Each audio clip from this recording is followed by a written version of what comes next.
Прогуливаясь по городским улочкам, мужчина заметил в одном из частных дворов тощую, лысую и облитую синей краской собаку. Зная о сложной судьбе бездомных животных, он решил не проходить мимо. Особенно убедившись, что такое состояние животного – результат жестокости его владельца. Состояние этой собаки казалось еще более плачевным по сравнению с другими, которых он когда-либо видел.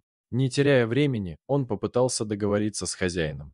Владелец сначала решительно отказывался, но после угрозы обратиться в полицию и возможного наказания за жестокость к животным, согласился отдать собаку. Так, с цепью на шее, пес по имени Донг Цзинь попал к своему спасителю.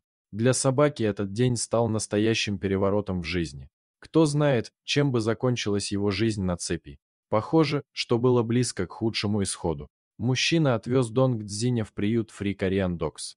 Там же на пороге приюта находилась и другая брошенная собака по имени Эйджей, которая с тоской смотрела на мир. Эк Парк, руководитель приюта, был поражен ужасным состоянием Донг Цзиня, такого он не видел никогда.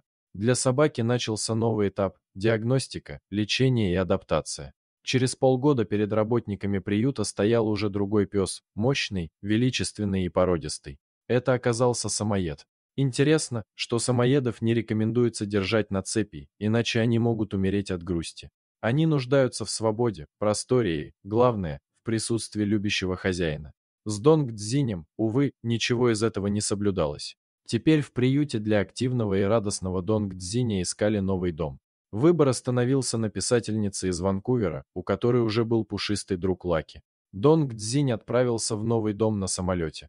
Несмотря на все трудности прошлой жизни, перелет прошел для него легко. Теперь счастливый пес регулярно отправляет свои фотографии работникам приюта, демонстрируя новую жизнь рядом с Лаки и заботливой хозяйкой. Дорогие зрители, подписывайтесь на канал, ставьте лайки, пишите комментарии. До новых встреч!